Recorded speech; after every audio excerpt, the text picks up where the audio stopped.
Hello DCT aspirants. DCT OMR examination ಬಗ್ಗೆ information ಕೊಡೋ video ಇದಾಗಿದೆ. ಸೊ DCT ಎಕ್ಸಾಮ್ಗೆ ಹೋಗುವಾಗ ಆಸ್ ಯೂಶುವಲ್ ಹಾಲ್ ಟಿಕೆಟ್ ನ ತಗೊಂಡು ಹೋಗ್ಬೇಕಾಗುತ್ತೆ. 2 PM ಟು 5 PM ವರೆಗೂ ಎಕ್ಸಾಮಿನೇಷನ್ ಕಂಡಕ್ಟ್ ಆಗ್ತಾ ಇದೆ. ಸೊ 2 PM ಇದೆ ಅಂದ್ರೆ ನೀವು ಅಟ್ಲೀಸ್ಟ್ 45 ಮಿನಿಟ್ಸ್ ಅರ್ಲಿ ನೀವು ಎಕ್ಸಾಮ್ ಸೆಂಟರ್ ಹತ್ರ ಇರಲೇಬೇಕಾಗ್ತದೆ students.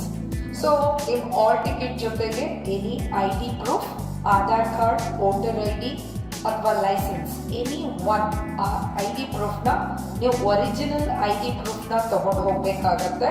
So this is very compulsory. ನಿಮಗೆ ಯಾವುದೇ ID ಪ್ರೂಫ್ನ ತಗೊಂಡು ಹೋಗಿಲ್ಲ ಅಂದರೆ ಎಕ್ಸಾಮಿನೇಷನ್ಗೆ ಅಲೋ ಮಾಡೋದಿಲ್ಲ. ಸೊ ಇದರ ಜೊತೆಗೆ ನಿಮಗೆ ಬ್ಲ್ಯಾಕ್ ಅಥವಾ ಬ್ಲೂ ಕಲರ್ ಬಾಲ್ ಪೆನ್ನನ್ನು ತಗೊಂಡು ಹೋಗ್ಬೇಕಾಗತ್ತೆ. ಸೊ ಎಕ್ಸಾಮಿನೇಷನ್ಗೆ ದಿಸ್ ಇಸ್ ಕಂಪಲ್ಸರಿ. ಈ ಪೆನ್ನನ್ನು ಯೂಸ್ ಮಾಡೋ ಹಾಗೆ ಇರೋದಿಲ್ಲ. ಸೊ 2 ಬಾಲ್ ಪೆನ್ನನ್ನು ತಗೊಂಡೋಗಿ, ಸಪೋಸ್ 1 ಬಾಲ್ ಪೆನ್ ಏನಾದರೂ ಪ್ರಾಬ್ಲಮ್ ಅಂದರೆ ನಿಮ್ಗೆ ಇನ್ನೊಂದು ಆಲ್ಟರ್ನೇಟಿವ್ ಇದ್ದೇ ಇರ್ತದೆ ಸ್ಟೂಡೆಂಟ್ಸ್. ಇನ್ನು ಎಕ್ಸಾಮಿನೇಷನ್ ಹೋಗೋದಕ್ಕೆ ಪರ್ಟಿಕ್ಯುಲರ್ ಡ್ರೆಸ್ ಕೋಡನ್ನು ಮೆನ್ಷನ್ ಮಾಡಿದ್ದಾರೆ KE ಅವರು. ಆ ಡ್ರೆಸ್ ಕೋಡ್ ಹೇಗಿರುತ್ತೆ ಅಂದರೆ, ನೀವು ಜೀನ್ಸನ್ನ ವೇರ್ ಮಾಡಿ ಎಕ್ಸಾಮಿನೇಷನ್ಗೆ ಹೋಗೋ ಹಾಗಿಲ್ಲ, ಶೂಸ್ ವೇರ್ ಮಾಡೋ ಹಾಗಿಲ್ಲ, ಜೊತೆಗೆ ಯಾವುದೇ ರೀತಿಯ ಜ್ಯುವೆಲರೀಸ್ಗಳನ್ನ ಆಭರಣಗಳನ್ನ ವೇರ್ ಮಾಡೋ ಹಾಗಿಲ್ಲ ಬಾಯ್ಸ್ ಆರ್ ಗರ್ಲ್ಸ್ಗೆ ಎಕ್ಸೆಪ್ಟ್ ಮಂಗಲಸೂತ್ರ ಬಿಟ್ಟು ಬೇರೆ ಯಾವುದೇ ರೀತಿಯ ಜ್ಯುವೆಲರೀಸ್ನ ವೇರ್ ಮಾಡೋ ಹಾಗಿಲ್ಲ ಅಂತ ಮೆನ್ಷನ್ ಮಾಡಿದ್ದಾರೆ. So as usual normal dress coding, ಬಾಯ್ಸಿಗೆ ಬಂದು half sleeves, light colour normal wears ಏನು ಫಾರ್ಮಲ್ಸ್ ಇರುತ್ತೆ ಆ ಥರ ಫಾರ್ಮಲ್ ಡ್ರೆಸ್ಸಸ್ನ ವೇರ್ ಮಾಡ್ಕೊಂಡು ಹೋಗಿ. ಸೊ ಗರ್ಲ್ಸಿಗೆ ನಾರ್ಮಲ್ ಡ್ರೆಸ್ಸಸ್, ಯಾವುದೇ ರೀತಿಯ ಫ್ಲವರ್ಸ್, ಬಟನ್ಸ್, ಸೊ ಸ್ಲೀವ್ಸ್ ಏನಂದರೆ ಯಾವುದೇ ರೀತಿಯ ಯೂಶಲಿ ಫಂಕ್ಷನ್ಸ್ಗೆ ವೇರ್ ಮಾಡ್ತಿರಲ್ಲ ಆ ಥರ ಡ್ರೆಸ್ಸಸ್ನೆಲ್ಲ ವೇರ್ ಮಾಡೋ ಹಾಗಿಲ್ಲ. ದ ರೀಸನ್ ನೀವು ಕಾಪಿ ಮಾಡೋದಕ್ಕೆ ಯಾವುದೇ ರೀತಿಯ ನಿಮಗೆ ಹೆಲ್ಪ್ಫುಲ್ ಆಗುವಂಥ ಡ್ರೆಸ್ಸಸ್ಗಳು ಇರಬಾರ್ದು ಅಂತ ಹೇಳ್ಬಿಟ್ಟು ಈ ರೀತಿ ಹೇಳ್ತಾ ಇದ್ದಾರೆ. ಬೆಟರ್ ಅಂದರೆ ನಿಮ್ಮ ಕಾಲೇಜ್ ಯೂನಿಫಾರ್ಮ್ನ ವೇರ್ ಮಾಡ್ಕೊಂಡು ಹೋಗ್ಬೋದು. ವೆರಿ ಸ್ಪೆಷಲಿ ಬಾಯ್ಸಿಗೆ ಫುಲ್ ಸ್ಲೀವ್ಸ್ ಅಲೋ ಇಲ್ಲ, ಹಾಗಾಗಿ ಹಾಫ್ ಸ್ಲೀವ್ಸ್ ಶರ್ಟನ್ನೇ ವೇರ್ ಮಾಡಬೇಕಾಗಿರ್ತದೆ ಸ್ಟೂಡೆಂಟ್ಸ್. ಇನ್ನು ಶೂಸ್ನ ವೇರ್ ಮಾಡೋ ಹಾಗಿಲ್ಲ, ಹಾಗಾಗಿ ನಾರ್ಮಲ್ ಸ್ಲಿಪ್ಪರ್ಸ್ಗಳನ್ನೇ ನೀವು ವೇರ್ ಮಾಡಬೇಕಾಗಿರ್ತದೆ. ಗರ್ಲ್ಸ್ ಹೀಲ್ಸ್ ಇರ್ಬೋದು, ಯಾವುದೇ ರೀತಿಯ ಫುಲ್ ಶೂಸ್ ಬರೋದನ್ನು ವೇರ್ ಮಾಡೋ ಹಾಗಿಲ್ಲ. ಸೊ ವೆರಿ ನಾರ್ಮಲ್ ಆಗಿ ನೀವು ಎಕ್ಸಾಮಿನೇಷನ್ಗೆ ಹೋಗಬೇಕಾಗುತ್ತೆ. ವಾಚ್ ಅಲೋ ಇರೋದಿಲ್ಲ, ನಿಮಗೆ ಯಾವುದೇ ರೀತಿಯ analogue or digital watch wear ಮಾಡೋ ಹಾಗಿಲ್ಲ. ಯಾವುದೇ ರೀತಿಯ ಎಲೆಕ್ಟ್ರಾನಿಕ್ ಗೆಜೆಟ್ಸ್ ಲೈಕ್ ಮೊಬೈಲ್ ಇರ್ಬೋದು, ಇಯರ್ಫೋನ್ ಇರ್ಬೋದು, ಬ್ಲೂಟೂತ್ ಇರ್ಬೋದು, ಕ್ಯಾಲ್ಕುಲೇಟರ್ಸ್, ಯಾವುದೇ ರೀತಿಯ ಎಲೆಕ್ಟ್ರಾನಿಕ್ ಗೆಜೆಟ್ಸ್ಗಳನ್ನ ವೇರ್ ಮಾಡೋ ಹಾಗಿರೋದಿಲ್ಲ. ಇನ್ನು ಎಕ್ಸಾಮಿನೇಷನ್ ಆಫ್ಟರ್ನೂನ್ ಇರೋದ್ರಿಂದ ಸೊ ಲೈಟ್ ಆಗಿ ಫುಡ್ಡನ್ನು ಕನ್ಸ್ಯೂಮ್ ಮಾಡ್ಕೊಂಡು ಹೋಗಿ. ಟೋಟಲಿ ಊಟನೂ ಮಾಡ್ದಲೇ ಹಾಗೆ ಉಪವಾಸ ಹೋದ್ರೂ ಕೂಡ ನಿಮಗೆ ಕೆಲವು ಸ್ಟೂಡೆಂಟ್ಸ್ಗಳಿಗೆ ತಲೆ ತಿರ್ಬೋದು, ಹಿಂಸೆ ಆಗ್ಬೋದು. ಹಾಗಾಗಿ ಲೈಟ್ ಆಗಿ ಫುಡ್ಡನ್ನು ಕನ್ಸ್ಯೂಮ್ ಮಾಡಿ. ಸೊ 1 ಅವರ್ ಅರ್ಲಿ, ಎಕ್ಸಾಮಿನೇಷನ್ಗಿನ 1 ಅವರ್ ಅರ್ಲಿ ನೀವು ಎಕ್ಸಾಮ್ ಸೆಂಟರ್ ಹತ್ರ ಇರಲೇಬೇಕಾಗ್ತದೆ ಸ್ಟೂಡೆಂಟ್. ಏನಕ್ಕೆ 1 ಅವರ್ ಅರ್ಲಿ ಅಂತಂದರೆ, ಸೊ ನಿಮಗೀಗಾಗಲೇ ನಿಮ್ಮ ಎಕ್ಸಾಮಿನೇಷನ್ ಸೆಂಟರ್ಸ್ಗಳು ನಿಮಗೆ ಫೆಮಿಲಿಯರ್ ಇದ್ದರೆ, ಆ ಕಾಲೇಜ್ ಅಥವಾ ಸ್ಕೂಲು ನೀವು ಈಗಾಗಲೇ ಅಡ್ರೆಸ್ ನೋಡಿದರೆ okay. Most of the students ನೀವು ಇರೋದೇ ಬೇರೆ ಊರುಗಳಲ್ಲಿ, ನಿಮಗೆ ಎಕ್ಸಾಮಿನೇಷನ್ ಸೆಂಟರ್ಸ್ಗಳು ಬಂದಿರೋದು ಬೇರೆ ಊರುಗಳಲ್ಲಿ ಎಕ್ಸಾಮಿನೇಷನ್ ಸೆಂಟರ್ಸ್ಗಳು ಬಂದಿರ್ತದೆ ಸ್ಟೂಡೆಂಟ್ಸ್. ಸೊ ಆ examination centre first of all address ಕರೆಕ್ಟಾಗಿ ಗೊತ್ತಿರಲ್ಲ, ಹುಡ್ಕೋದಕ್ಕೆ ಟೈಮ್ ಸ್ಪೆಂಡ್ ಆಗುತ್ತೆ. ಅದಾದ ನಂತರ ಅಲ್ಲಿ ನಿಮಗೆ ನೀವು ಯಾವ ಕ್ಲಾಸ್ ರೂಮಲ್ಲಿದೆ ನಿಮ್ಮ ಎಕ್ಸಾಮಿನೇಷನ್, ನಿಮ್ಮ ರಿಜಿಸ್ಟರ್ ನಂಬರ್ನ ಯಾವ ಫ್ಲೋರಲ್ಲಿದೆ, ಯಾವ ಕ್ಲಾಸ್ ರೂಮಲ್ಲಿದೆ ಅಂತ ಹೇಳ್ಬಿಟ್ಟು ನಿಮಗೆ ಹೊರಗಡೆಗೆ ನೋಟಿಸ್ ಬೋರ್ಡಲ್ಲಿ ಅನೌನ್ಸ್ಮೆಂಟ್ ಮಾಡಿರ್ತಾರೆ. ಅದನ್ನೆಲ್ಲ ನೋಡ್ಕೋಬೇಕಾಗತ್ತೆ. ಕೆಲವು ಕಾಲೇಜುಗಳು ತುಂಬ ದೊಡ್ಡದಾಗಿರುತ್ತೆ. ಸೊ ಒಂದು ಬಿಲ್ಡಿಂಗಲ್ಲಿ ಅನೌನ್ಸ್ಮೆಂಟ್ ಬಂದರೆ ನಿಮ್ಮ ಎಕ್ಸಾಮಿನೇಷನ್ ಪ್ಲೇಸ್ ಬಂದು ಇನ್ನೊಂದು ಡಿಪಾರ್ಟ್ಮೆಂಟಿಂದು ಅಥವಾ ಸಪ್ರೇಟ್ ಬಿಲ್ಡಿಂಗಿನ ಬೇರೆ ಫ್ಲೋರ್ಗಳಲ್ಲಿರುತ್ತೆ. ಸೊ ನೀವು ಅಲ್ಲಿ ಹುಡುಕಾಡೋದಕ್ಕೇನೆ ಅಟ್ಲೀಸ್ಟ್ 15 to 20 ಮಿನಿಟ್ಸ್ ಟೈಮ್ ಬೇಕಾಗ್ತದೆ ಸಮ್ಟೈಮ್ಸ್. ಹಾಗಾಗಿ ಸೊ ನೀವು 1 ಅವರ್ ಅರ್ಲಿ ಹೋದರೆ ಅಟ್ಲೀಸ್ಟ್ ಫಸ್ಟ್ ಹಾಫ್ ಆನ್ ಅವರು ನಿಮ್ಮ ಪ್ಲೇಸನ್ನು ನೀವು ಚೆಕ್ ಮಾಡ್ಕೋಬೋದಾಗತ್ತೆ. ದ ಲಾಸ್ಟ್ ಮೂಮೆಂಟ್ ಅಲ್ಲಿ ಬಂದ್ರೆ ಇಲ್ಲೂ ಕೂಡ ನೀವೇನ್ ನೋಟಿಸ್ ಬೋರ್ಡ್ ಅಲ್ಲಿ ಡಿಸ್ಪ್ಲೇ ನೋಡ್ತೀರಾ ಅಲ್ಲೂ ಕೂಡ ರಶ್ ಆಗಿರುತ್ತೆ, ಅಲ್ಲಿ ಕೂಡ ನಿಮ್ಗೆ ಪ್ಯಾನಿಕ್ ಆಗ್ತೀರಾ. ಹಾಗಾಗಿ ಬೇಗನೆ ಎಕ್ಸಾಮಿನೇಷನ್ ಸೆಂಟರ್ನ ರೀಚ್ ಆಗಿ ಸ್ಟೂಡೆಂಟ್. ಇನ್ನು 3 hours ಎಕ್ಸಾಮಿನೇಷನ್ ನೀವು ತಗೊಳ್ಳೋದ್ರಿಂದ ಸೊ ಮಧ್ಯದಲ್ಲಿ ನೀವು ವಾಶ್ರೂಮ್ಗೆ ಹೋಗಿ ಬರೋದ್ರಿಂದ ನಿಮ್ಮ ಪ್ರೀಶಿಯಸ್ ಟೈಮ್ ನಿಮ್ಗೆ ಎಕ್ಸಾಮಿನೇಷನ್ಗೆ ಕಡಿಮೆ ಆಗ್ತದೆ. ಹಾಗಾಗಿ ಎಕ್ಸಾಮ್ ಸೆಂಟರ್ಸ್ಗೆ ಎಂಟರ್ ಆಗೋದಕ್ಕಿಂತ ಮುಂಚೆ ನೀವು ಒನ್ಸ್ ವಾಶ್ರೂಮ್ ವಿಸಿಟ್ ಮಾಡಿ ಅದಾದ ನಂತರ ಎಕ್ಸಾಮ್ ಸೆಂಟರ್ಸ್ಗೆ ಹೋಗ್ಬೇಕು. ನಿಮ್ಮ ಫಸ್ಟ್ ಬೆಲ್ ಬಂದು 1:40 PM ಫಸ್ಟ್ ಬೆಲ್ ಆಗುತ್ತೆ. 1:40 ಒಳಗಡೆ ನನಗೆ ಹೇಳಿದಂತ ಎಲ್ಲ ಇನ್ಸ್ಟ್ರಕ್ಷನ್ಸ್ ನ ನೀವು ಫಾಲೋ ಮಾಡಿರ್ಬೇಕು. ಸೊ 1:40ಗೆ ನಿಮ್ಗೆ ಏನ್ ಬೆಲ್ ಆಗುತ್ತೆ, ಸೊ ಆ ಬೆಲ್ ಆದಾಗ ನೀವು ನಿಮ್ಮ ಆಧಾರ್ ಕಾರ್ಡ್ ಮತ್ತು ನಿಮ್ಮ ಹಾಲ್ ಟಿಕೆಟ್ ಮತ್ತೆ ನಿಮ್ಮ ಪೆನ್, ಪೆನ್ಸಿಲ್, ರಬ್ಬರ್, ನಿಮ್ದೇನಿದೆ ಆ ವಸ್ತುಗಳು ಅವುಗಳನ್ನ ತಗೊಂಡು ಸಾಧ್ಯ ಆದ್ರೆ ನಿಮ್ಗೆ ನಿಮ್ದೇ ಆದ ಒಂದು ವಾಟರ್ ಬಾಟಲ್ ತಗೊಂಡು ಹೋಗಿ. ಸೊ ಇದನ್ನ ನೀವು ತಗೊಂಡು ಹೋದಾಗ ನಿಮ್ಗೆ ಎಕ್ಸಾಮಿನೇಷನ್ ಸೆಂಟರ್ ಅಲ್ಲಿ ಫಸ್ಟ್ ಚೆಕ್ ಮಾಡ್ತಾರೆ ಆಧಾರ್ ಕಾರ್ಡ್ ಅಲ್ಲಿ ಇರುವಂತ ಫೋಟೋ ಮತ್ತು ನಿಮ್ಮ ಹಾಲ್ ಟಿಕೆಟ್ ಅಲ್ಲಿ ಇರೋ ಫೋಟೋ, ನೀವು ಇದೆಲ್ಲಾನು ಮ್ಯಾಚ್ ಆಯ್ತು ಅಂದ್ರೆ ನಿಮ್ಗೆ 1:40ಗೆ ಎಕ್ಸಾಮಿನೇಷನ್ ಸೆಂಟರ್ಗೆ ಒಳಗಡೆ ಕ್ಲಾಸ್ ರೂಮ್ಗೆ ಎಂಟರ್ ಮಾಡ್ತಾರೆ. ಆದ್ರೆ ಯಾವುದೇ ಕಾರಣಕ್ಕೂ ಈಗ ಮಾಸ್ಕ್ಗಳನ್ನ ವೇರ್ ಮಾಡಿಕೊಂಡು ಹೋಗೋ ಹಾಗಿಲ್ಲ, ಎಕ್ಸಾಮ್ಗೆ ಮಾಸ್ಕ್ ನ ವೇರ್ ಮಾಡೋ ಹಾಗಿಲ್ಲ. ಇನ್ನು ಎಕ್ಸಾಮಿನೇಷನ್ಗೆ ಯಾವುದೇ ರೀತಿಯ ವ್ಯಾಲ್ಯೂಯಬಲ್ ಥಿಂಗ್ಸ್ ಗಳನ್ನ ತಗೊಂಡ್ ಬಂದ್ಬೇಡಿ. ಯಾಕಂದ್ರೆ ನೀವು ಒಳಗಡೆ ಎಕ್ಸಾಮ್ ಬರೆಯುವಾಗ ನಿಮ್ಮ ಎಲ್ಲ ವಸ್ತುಗಳನ್ನ ಹೊರಗಿಡ್ಬೇಕಾಗತ್ತೆ. ಸೊ ಮಿಸ್ ಆಗೋ ಸಾಧ್ಯತೆಗಳಿರುತ್ತೆ. ಹಾಗಾಗಿ ವ್ಯಾಲ್ಯೂಯಬಲ್ಸ್ ಥಿಂಗ್ಸ್ ನ ತಗೊಂಡ್ ಬರಬೇಡಿ. ಇನ್ನ ಫಸ್ಟ್ ಬೆಲ್ 1:40ಗೆ ಏನಾಗುತ್ತೆ, ನೀವು ಎಕ್ಸಾಮ್ ಸೆಂಟರ್ ಒಳಗಡೆ ಹೋದ್ಮೇಲೆ ನಿಮ್ಗೆ ಫಸ್ಟ್ ಅವರು OMR ಶೀಟ್ ಅನ್ನ ಕೊಡ್ತಾರೆ. ಆ OMR ಶೀಟ್ ಅಲ್ಲಿ ನಿಮ್ಮ ಹೆಸರು ಮತ್ತು ನಿಮ್ಮ DCET register number, hall ticket ಅಲ್ಲಿ ಮೆನ್ಷನ್ ಮಾಡಿರುವಂತ DCET ರಿಜಿಸ್ಟರ್ ನಂಬರ್ ನ ನಿಮ್ಮ OMR ಶೀಟಿಗೆ ನೀವು ಎಂಟ್ರಿ ಮಾಡಬೇಕಾಗತ್ತೆ. So it is initial filling of OMR examination paper fill ಮಾಡಬೇಕಾಗತ್ತೆ. ಇದನ್ನ ಫಿಲ್ ಮಾಡಿದ ನಂತರ second bell 1:50 exactly with in 10 minutes ಅಲ್ಲಿ ಇನ್ನೂ ಒಂದು ನಿಮ್ಗೆ ಬೆಲ್ ಆಗತ್ತೆ. ಈಗಾಗಲೇ ನೀವು OMR ಅಲ್ಲಿ ನಿಮ್ಮ DCET ರಿಜಿಸ್ಟರ್ ನಂಬರ್ನ ಸರಿಯಾಗಿ ಬರ್ದಿದ್ದೀರಾ ಇಲ್ವಾ ಅಂತ ಹೇಳ್ಬಿಟ್ಟು 1:50ಗೆ ಏನ್ ಮಾಡ್ತಾರೆ ಅಂದ್ರೆ ನಿಮ್ಗೆ ಫಸ್ಟಿಗೆ ಬಂಡಲ್ ಆಫ್ ಕ್ವೆಶನ್ಸ್ ಒಂದು ಬಂಡಲ್ ನಿಮ್ಮ ಇನ್ವಿಜಿಲೇಟರ್ ಯಾರು ಇರ್ತಾರೆ ಅವರಿಗೆ ಬಂದು ಫಸ್ಟ್ 1:50ಗೆ ಒಂದು ಬಂಡಲ್ ಸಿಗ್ತದೆ. ಆ ಬಂಡಲ್ ಓಪನ್ ಆಗಿರೋದಿಲ್ಲ. ಫಸ್ಟ್ ಟೈಮ್ ಪೇಪರ್ ಓಪನ್ ಆಗೋದೆ ನಿಮ್ಮ ಕ್ಲಾಸ್ ರೂಮ್ ಅಲ್ಲಿ ನಿಮ್ಮ ಇನ್ವಿಜಿಲೇಟರ್ ಆ ಬಂಡಲ್ ಅನ್ನ ಓಪನ್ ಮಾಡ್ತಾರೆ. ನಿಮ್ಮ ಎದುರಿಗೆನೆ ಬಂಡಲ್ ಓಪನ್ ಮಾಡಿ ಕ್ವೆಶನ್ಸ್ ಪೇಪರ್ಗಳನ್ನ ಪ್ರತಿಯೊಬ್ಬ ಸ್ಟೂಡೆಂಟ್ಗೂ ಡಿಸ್ಟ್ರಿಬ್ಯೂಟ್ ಮಾಡ್ತಾರೆ.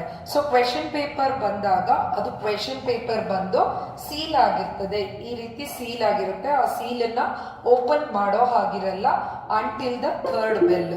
ಸೊ ನಿಮ್ಗೆ ಸೆಕೆಂಡ್ ಬೆಲ್ ಅಲ್ಲಿ ಏನಾಗುತ್ತೆ, ಸೊ ನೀವು ಆ ಕ್ವೆಶನ್ ಪೇಪರ್ ಅಲ್ಲಿ ಇರುವಂತ question paper version code, question paper ನಂಬರ್ನ ನೀವು OMR ಅಲ್ಲಿ ಫಿಲ್ ಮಾಡಬೇಕಾಗತ್ತೆ.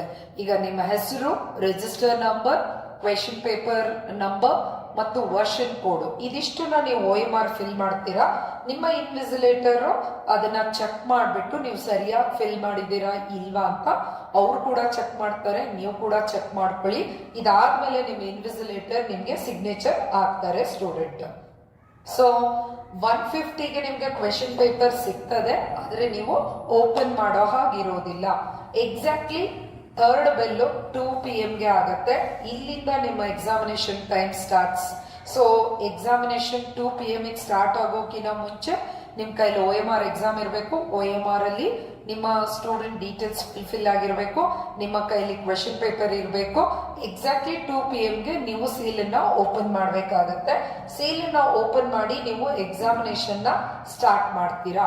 ಒನ್ಸ್ 2 PM 1 ಬೆಲ್ ಆದ ನಂತರ ಕ್ವೆಶನ್ ಪೇಪರ್ ಓಪನ್ ಆದ ನಂತರ ಯಾವುದೇ ಲೇಟ್ ಕಮರ್ಸ್ ಗಳಿಗೆ ಎಂಟ್ರಿ ಇರೋದಿಲ್ಲ. ಇನ್ನು OMR ಅಲ್ಲಿ ನಿಮಗೆ 4 ಆಪ್ಷನ್ಸ್ ಇರುತ್ತೆ. ಸೊ 4 ಆಪ್ಷನ್ಸ್ ಅಲ್ಲಿ ಯಾವ್ದಾದ್ರು ಒಂದು ಆಪ್ಷನ್ ಅನ್ನ ಮಾತ್ರ ಕ್ಲಿಕ್ ಮಾಡಬೇಕು. ಸಪೋಸ್ ಮಿಸ್ಟೇಕ್ ಆಗಿ ನೀವು ಏನ ಫುಲ್ಫಿಲ್ ಮಾಡಿದ ನಂತರ ಮತ್ತೆ ನಿಮ್ಗೆ ಏನಾದ್ರೂ ಬಿ ಆಪ್ಷನ್ ರೈಟ್ ಅಂತ ಅನ್ಸಿದ್ರೆ ಏನ ಸ್ಕ್ರಾಚ್ ಮಾಡಿಬಿಟ್ಟು ಬಿಗೆ ಫಿಲ್ ಮಾಡುವಂಥದ್ದನ್ನ ಮಾಡಬೇಡಿ. ಸೊ ನಿಮ್ಗೆ ಯಾವುದು ಕನ್ಫರ್ಮ್ ಆಗಿ ಗೊತ್ತಿರುತ್ತೆ ಅವುಗಳಿಗೆ ಆನ್ಸರ್ ಮಾಡಬೇಕಾಗಿರುತ್ತೆ. ಇನ್ನು ಯಾವುದೇ ರೀತಿಯ ನೆಗೆಟಿವ್ ಮಾರ್ಕಿಂಗ್ ಇರೋದಿಲ್ಲ. 100 ಕ್ವೆಶನ್ಗೂ ನೀವು ಎಲ್ಲದಕ್ಕೂ ಆನ್ಸರ್ ಮಾಡಬಹುದು. ಸೊ ಫಸ್ಟಿಗೆ ನಿಮ್ಗೆ ಕಾನ್ಫಿಡೆನ್ಸ್ ಇರುವಂತದ್ದು ಗೊತ್ತಿರುವಂತ ಎಲ್ಲ ಪ್ರಶ್ನೆಗಳಿಗೆ ಕರೆಕ್ಟ್ ಆಗಿ ಉತ್ತರಿಸ್ರಿ. ಅದಾದ ನಂತರ ನೀವು ಟ್ರಯಲ್ ಎರರ್ ಮಾಡಿ ಇನ್ನೂ ನಂಗೆ ಡೌಟ್ ಇದೆ ವೆದರ್ ಎ ಆರ್ ಬಿ ಅನ್ನೋ ಆಪ್ಷನ್ ಅಲ್ಲಿ ನಿಮ್ಗೆ ಡೌಟ್ ಇದ್ರೆ ಸೊ ಲಾಸ್ಟ್ ಅಲ್ಲಿ ಟೈಮ್ ತಗೊಳ್ಳಿ, ಮತ್ತೊಂದ್ಸರಿ ಸಾಲ್ವ್ ಮಾಡಿ, ಅದಾದ ನಂತರ ಫೈನಲ್ ಆಗಿ ಫಿಲ್ ಮಾಡಿ. ಇನ್ನು ಯಾವುದೆಲ್ಲ ಗೊತ್ತೇ ಇರಲ್ಲ ಆ ಎಲ್ಲ ಪ್ರಶ್ನೆಗಳನ್ನ ನೀವು ಉತ್ತರಿಸಲೇಬೇಕಾಗತ್ತೆ. ಸೊ ಅವಾಗ ನೀವು ಎಲ್ಲ 100 ಕ್ವೆಶನ್ಗೂ ನೀವು ಎಕ್ಸಿಟ್ ಆಗೋಕಿನ ಮುಂಚೆ, ಎಕ್ಸಾಮ್ ಸೆಂಟರ್ ಇಂದ ಹೊರಗಡೆ ಬರೋದಕ್ಕಿಂತ ಮುಂಚೆ ಪ್ರತಿ ಕ್ವೆಶನ್ ಅನ್ನು ನೀವು ಆಪ್ಷನ್ ಎಂಟ್ರಿ ಮಾಡಿರ್ಲೇಬೇಕಾಗಿರುತ್ತೆ. 4ಅಲ್ಲಿ ಒಂದು ಆಪ್ಷನ್ ಅನ್ನ ಫಿಲ್ ಮಾಡಿರ್ಬೇಕಾಗತ್ತೆ. ಒನ್ಸ್ ಎಕ್ಸಾಮಿನೇಷನ್ ಸ್ಟಾರ್ಟ್ ಆಯ್ತು 2:00 ಅಂದ್ರೆ 1:50ಗೆನೆ ಅವರು ಡೋರ್ನ ಕ್ಲೋಸ್ ಮಾಡ್ತಾರೆ. ಸೊ ಒಳಗಡೆಗೆ 1:50ಗೆ ನಿಮ್ಗೆ ಗೇಟ್ ಕ್ಲೋಸ್ ಆಗುತ್ತೆ. ಲೇಟ್ ಕಮರ್ಸ್ಗೆ ಯಾವುದೇ ಕಾರಣಕ್ಕೂ ಎಕ್ಸಾಮ್ ಸೆಂಟರ್ಸ್ಗೆ ಅಲೋ ಮಾಡೋದಿಲ್ಲ. ಒನ್ಸ್ ನಿಮ್ಗೆ ಲೇಟ್ ಆಯ್ತು ಅಂದ್ರೆ ಈ ವರ್ಷದ ಆಪ್ಷನ್ ಮುಗ್ದೋಗುತ್ತೆ, ಮತ್ತೆ ಮುಂದಿನ ವರ್ಷ ಎಕ್ಸಾಮ್ ಬರಿಬೇಕಾಗುತ್ತೆ ಸ್ಟೂಡೆಂಟ್ಸ್. ಹಾಗಾಗಿ ಸೊ ನೀವು ಬಿಫೋರ್ 1:50 ನೀವು ಎಕ್ಸಾಮಿನೇಷನ್ ಸೆಂಟರ್ಗೆ ಒಳಗಡೆ ಬಂದಿರ್ಬೇಕಾಗತ್ತೆ ಸ್ಟೂಡೆಂಟ್ಸ್. ಈಗ ಎಕ್ಸಾಮಿನೇಷನ್ ಸ್ಟಾರ್ಟ್ ಆಗಿದೆ. 4th ಬೆಲ್ ಆಗುತ್ತೆ. 4th ಬೆಲ್ ಬಂದು 3rd ಬೆಲ್ ಬಂದು ಏನು 2 PM ಗೆ ಆಗುತ್ತೆ. 2 PM ಗೆ ಎಕ್ಸಾಮ್ ಸ್ಟಾರ್ಟ್ ಮಾಡ್ತೀರಾ. ಅದಾದ ನಂತರ ಎವ್ರಿ 1 hour ಒಂದ್ಸರಿ ನಿಮ್ಗೆ ಬೆಲ್ ಆಗುತ್ತೆ. ವಾಚ್ ನಿಮ್ಮ ಹತ್ರ ಇರೋದಿಲ್ಲ. ಸೊ 4th ಬೆಲ್ ಬಂದು 3 PM ಗೆ ಆಗುತ್ತೆ. 3 PM ಗೆ ಆದಾಗ ದಟ್ ಇಂಡಿಕೇಟ್ಸ್ 1 hour ಕಂಪ್ಲೀಟೆಡ್ ಆಗಿದೆ ಅನ್ನೋ ಅಂಥದ್ದು ನಿಮಗೆ ಇಂಡಿಕೇಶನ್ ಬರುತ್ತೆ. ಸೊ ನೀವು ಎಕ್ಸಾಮ್ಗೆ ಹೋಗೋಕಿನ ಮುಂಚೆ ನೀವೇ ಕೆಲವು ಎಕ್ಸಾಮ್ಸ್ ಗಳನ್ನ ನೀವು ಅಟೆಂಡ್ ಮಾಡುವಾಗ 1 hourಗೆ ಎಷ್ಟು ಕ್ವೆಶನ್ಸ್ಗಳು ಆಗಿರ್ಬೇಕು ಅನ್ನೋ ನೀವು ಒಂದು ಟೈಮ್ ಮ್ಯಾನೇಜ್ಮೆಂಟ್ ಕ್ಯಾಲ್ಕುಲೇಷನ್ ಮಾಡ್ಕೊಳ್ಳಿ. ಸೊ ಅದರ ಬೇಸ್ ಮೇಲೆ ವೆದರ್ ಯು ಆರ್ ಲೀಡಿಂಗ್ ಅಲ್ಲಿ ಇದ್ದೀರೋ ಲ್ಯಾಗಿಂಗ್ ಅಲ್ಲಿ ಇದ್ದೀರೋ ಅಂತ ಹೇಳ್ಬಿಟ್ಟು ನಿಮ್ಗೆ ಅರ್ಥ ಆಗ್ತದೆ ಸ್ಟೂಡೆಂಟ್ಸ್. ಸೊ 4th ಬೆಲ್ ಆದ ನಂತರ ನೆಕ್ಸ್ಟ್ ಬರೋದು 5th ಬೆಲ್. 5th ಬೆಲ್ 4:00 ಆಗುತ್ತೆ. 4 PM ಗೆ ಆದಾಗ ಇಟ್ ಇಂಡಿಕೇಟ್ಸ್ 2 hour ಕಂಪ್ಲೀಟೆಡ್ ಆಗಿದೆ ಅಂತ ಹೇಳ್ಬಿಟ್ಟು ಗೊತ್ತಾಗುತ್ತೆ student. So next 6th bell ಬಂದು 4:55 ಆಗುತ್ತೆ. ಸೊ ಅವಾಗ ನಿಮ್ಮ ಇನ್ವಿಜಿಲೇಟರ್ಸ್ ನಿಮಗೆ ಇನ್ಫಾರ್ಮ್ ಮಾಡ್ತಾರೆ ದ ಲಾಸ್ಟ್ 5 minutes ಅಂತ ಇನ್ಫಾರ್ಮ್ ಮಾಡ್ತಾರೆ. ಈ ಲಾಸ್ಟ್ 5 minutes ಅಲ್ಲಿ ನೀವು ಯಾವುದೆಲ್ಲ ಫುಲ್ಫಿಲ್ ಮಾಡಿಲ್ಲ ಆ ಫುಲ್ಫಿಲ್ ಮಾಡದಲ್ಲೇ ಇರೋಂತ ಪ್ರಶ್ನೆಗಳಿಗೆ ನೀವು ಅಟ್ಲೀಸ್ಟ್ ಯಾವ್ದಾದ್ರೂ ಒಂದು ಆಪ್ಷನ್ ಅನ್ನ ನೀವು ಕ್ಲಿಕ್ ಮಾಡಬೇಕಾಗತ್ತೆ ಸ್ಟೂಡೆಂಟ್ಸ್. ಸೊ ಈಗ ಲಾಸ್ಟ್ ಬೆಲ್ ಬಂದು ಸೊ 4:55ಗೆ ಲಾಸ್ಟ್ ಬೆಲ್ ಆದ್ಮೇಲೆ 5:00 ಬಂದು ಫೈನಲ್ ಬೆಲ್ ಆಗುತ್ತೆ. ಸೊ 5:00 ಬಂದು at the end of the examination bell ಆಗಿರುತ್ತೆ 7th bell. So 7th bell ಆದ ನಂತರ ನಿಮ್ಮ OMR ಶೀಟ್ ಅನ್ನ ನೀವು ನಿಮ್ಮ ಎಕ್ಸಾಮ್ ಇನ್ವಿಜಿಲೇಟರ್ಗೆ ನೀವು ಇದನ್ನ ಕೊಟ್ಟು ಹೊರಗೆ ಬರಬೇಕಾಗತ್ತೆ. ಇದ್ರ ಜೊತೆಗೆ ಇನ್ನೊಂದು ನಿಮ್ಗೆ ಬ್ಯಾಕ್ ಸೈಡ್ ಅಲ್ಲಿ ಒಂದು ನಿಮ್ಗೆ ಪೇಪರ್ ಇರುತ್ತೆ, ಅದನ್ನ ನೀವು ಮನೆಗೆ ತಗೊಂಡ್ ಬರ್ಬೋದು. ಸೊ ನಂತರ ನೀವು ಮನೆಗೆ ಬಂದು ಚೆಕ್ ಮಾಡ್ಕೋಬಹುದು ಕೀ ಆನ್ಸರ್ಸ್ ಗಳನ್ನ. ಸೊ ನಿಮ್ಮ OMR ಶೀಟ್ ಇರ್ಬೋದು ಮತ್ತು question paper main OMR sheet ನ ಇನ್ವಿಜಿಲೇಟರ್ಗೆ ಕೊಟ್ಟು ಬರಬೇಕು. ಬ್ಯಾಕ್ ಸೈಡ್ ಅಲ್ಲಿ ಇರುವಂತ ಸೊ ಆ ಶೀಟ್ ನಿಮ್ಗೆ ಸಿಗ್ತದೆ ಸ್ಟೂಡೆಂಟ್ಸ್. ಸೊ ಎಕ್ಸಾಮ್ ಸೆಂಟರ್ ಇಂದ ಹೊರಗೆ ಬರೋದಕ್ಕಿಂತ ಮುಂಚೆ ವೆರಿ ಇಂಪಾರ್ಟೆಂಟ್ಲಿ ನಿಮ್ಮ ಹಾಲ್ ಟಿಕೆಟ್ಗೆ ನಿಮ್ಮ ಇನ್ವಿಜಿಲೇಟರ್ ಸಿಗ್ನೇಚರ್ ಆಗಿದೆನಾ ಇಲ್ವಾ ಚೆಕ್ ಮಾಡ್ಕೊಳ್ಳಿ. ಇನ್ ಕೇಸ್ ಆಗದೆ ಇದ್ರೆ ಇಲ್ಲಿ ಸಿಗ್ನೇಚರ್ ಮಾಡಿಸ್ಲೇಬೇಕಾಗತ್ತೆ. ಎಕ್ಸಾಮ್ ಇಂದ ಹೊರಗೆ ಬಂದ ತಕ್ಷಣ ಈ ಹಾಲ್ ಟಿಕೆಟ್ ನ ಎಲ್ಲೋ ಒಂದ್ ಕಡೆ ಹಾಕಬೇಡಿ. ಈ ಎಕ್ಸಾಮ್ ಹಾಲ್ ಟಿಕೆಟ್ ನೆಕ್ಸ್ಟ್ ನಿಮ್ಮ ಡಾಕ್ಯುಮೆಂಟ್ ವೆರಿಫಿಕೇಶನ್ ಗಳಿಗೆ, ಇಂಜಿನಿಯರಿಂಗ್ ಕಾಲೇಜ್ ಅಡ್ಮಿಷನ್ಸ್ ಗಳಿಗೆ ಇದು ಬೇಕಾಗ್ತದೆ. ಹಾಗಾಗಿ ಇದನ್ನ ಕಾಪಿನ ಸೇವ್ ಮಾಡಿ ಇಟ್ಕೊಳ್ಳಿ ಸ್ಟೂಡೆಂಟ್ಸ್. ಯಾಕಂದ್ರೆ ನಿಮ್ಗೆ ಆಸ್ ಯೂಶುವಲ್ ಡೌನ್ಲೋಡ್ ತಗೋಬಹುದು, ಆದ್ರೆ ಇನ್ವಿಸಿಲೇಟರ್ ಸಿಗ್ನೇಚರ್ ಸಿಗೋದಿಲ್ಲ. ಹಾಗಾಗಿ ಈ ಒರಿಜಿನಲ್ ಕಾಪಿನ ನೀವು ಸೇವ್ ಮಾಡಿ ಇಟ್ಕೋಬೇಕಾಗತ್ತೆ. ಇನ್ನು ಡ್ಯೂರಿಂಗ್ ದ ಎಕ್ಸಾಮಿನೇಷನ್ ನೀವು ಕಾಪಿ ಮಾಡೋದಾಗಿರ್ಬೋದು, ನಿಮ್ಮ OMR ಶೀಟ್ ಇರ್ಬೋದು ಅಥವಾ ಕ್ವೆಶನ್ ಪೇಪರ್ ಇರ್ಬೋದು, ಇವುಗಳನ್ನ ಎಕ್ಸ್ಚೇಂಜ್ ಮಾಡಿಕೊಂಡು ಕಾಪಿ ಮಾಡೋದು, ಅಥವಾ ನೀವೇನಾದ್ರೂ ಸೈನ್ಸ್ ಮೂಲಕ ಕಣ್ಸನ್ನೆ ಇಂದ ನೀವೇನಾದ್ರೂ ಕಾಪಿ ಮಾಡಕ್ ಟ್ರೈ ಮಾಡಿದ್ರೆ, ಎಕ್ಸಾಮ್ ಸೆಂಟರ್ಸ್ ಗಳಲ್ಲಿ ಡಿಸ್ಕಷನ್ ಮಾಡಿದ್ರೆ, ಗಲಾಟೆ ಮಾಡಿದ್ರೆ ನಿಮ್ಮಲ್ಲಿ ಸೀರಿಯಸ್ ಆಕ್ಷನ್ಸ್ ಗಳಾಗತ್ತೆ. ಏನಾದ್ರೂ ನೀವು ಕಾಪಿ ಮಾಡಿದ್ರೆ 3 years ಡಿಬಾರ್ ಮಾಡ್ತಾರೆ. ಸೊ ಡಿಬಾರ್ ಆದ್ರೆ ನಿಮ್ಮ ಫ್ಯೂಚರ್ ಸ್ಪಾಯ್ಲ್ ಆಗುತ್ತೆ. ಯಾವ ಕಾರಣಕ್ಕೂ ಕಾಪಿ ಮಾಡುವಂತ ಆಕ್ಟಿವಿಟೀಸ್ ಮಾಡಬೇಡಿ. ಮೋಸ್ಟ್ ಆಫ್ ದ ಕಾಲೇಜ್ಗಳಲ್ಲಿ CC ಕ್ಯಾಮೆರಾಸ್ಗಳಿರ್ತದೆ. ಇನ್ನು ಸ್ಕ್ವಾಡ್ಗಳು ತುಂಬಾ ಸ್ಟ್ರಿಕ್ಟ್ ಆಗಿರ್ತಾರೆ. ಸೊ ಹಾಗಾಗಿ ಎಕ್ಸಾಮಿನೇಷನ್ ನ ತುಂಬಾ ಸೀರಿಯಸ್ ಆಗಿ ನೀವು ಎಕ್ಸಾಮ್ ನ ತಗೋಬೇಕಾಗುತ್ತೆ ಸ್ಟೂಡೆಂಟ್ಸ್. ಇನ್ನು ನಮ್ಮ ಟೆಕ್ನಾಲಜಿಕ್ಸ್ ಇನೋವೇಷನ್ಸ್ ನಲ್ಲಿ DCET ಲಿ ಸ್ಟೇಟ್ ಗೆ ಫಸ್ಟ್ ರ್ಯಾಂಕ್ ಬಂದಿರುವಂತ ಮೊಹಮ್ಮದ್ ಸೈಫ್ ಅಲಿ ಶೇಖ್ ಇದ್ದಾರೆ. Not only CET, even KPTCL, PWD, JEE coaching ಕೂಡ ನಾವು ಕಾಂಪಿಟೇಟಿವ್ ಎಕ್ಸಾಮ್ ಕೋಚಿಂಗ್ ಕೂಡ ನಾವು ಪ್ರೊವೈಡ್ ಮಾಡ್ತಾ ಇದ್ದೀವಿ. ಕೋಚಿಂಗ್ ಬಗ್ಗೆ ಇನ್ಫಾರ್ಮೇಶನ್ ಬೇಕಂದ್ರೆ ಇಲ್ಲಿ ಮೆನ್ಷನ್ ಮಾಡಿರೋ ನಂಬರ್ಸ್ ಗಳಿಗೆ ಕಾಂಟ್ಯಾಕ್ಟ್ ಮಾಡಿ ಸ್ಟೂಡೆಂಟ್ಸ್. ಸೊ ನಮ್ಮ ಡಿಪ್ಲೊಮೊ DCET ಲಿ ದ ಟಾಪ್ ಸ್ಟೂಡೆಂಟ್ಸ್ ಅಂತ ಅಂದ್ರೆ ಸೊ ಸಾಕಷ್ಟು ಜನ ಟಾಪರ್ಸ್ ನಮ್ಮ ಕೋಚಿಂಗ್ ಅಲ್ಲಿ ಬಂದಿದ್ದಾರೆ. We are conducting both offline as well as online coaching ನ ಕಂಡಕ್ಟ್ ಮಾಡ್ತಾ ಇದ್ದೀವಿ. ನಿಮ್ಮ ಜೂನಿಯರ್ಸ್ ಗಳಿಗೆ please refer it. So this is Rupashree from Technologics Innovations TGI DCET coaching centre. So examination ಅನ್ನ ಚೆನ್ನಾಗಿ ಮಾಡಿ. All the very best for all DCET aspirants. So ಈ ವಿಡಿಯೋನ ಆದಷ್ಟು ನಿಮ್ಮ ಎಲ್ಲ ಫ್ರೆಂಡ್ಸ್ ಗ್ರೂಪ್ಗಳಲ್ಲಿ ಶೇರ್ ಮಾಡಿ, ಸೊ ದಟ್ ಎಕ್ಸಾಮಿನೇಷನ್ಗೆ ಹೋಗೋದಕ್ಕಿಂತ ಮುಂಚೆ ಯಾವೆಲ್ಲ ಇನ್ಸ್ಟ್ರಕ್ಷನ್ಸ್ ಇರಬೇಕು ಅಂತ ಸ್ಟೂಡೆಂಟ್ಸ್ಗಳಿಗೆ ಗೊತ್ತಾಗ್ತಾ ಇದೆ students. Thank you for watching this video. This is Roopashree.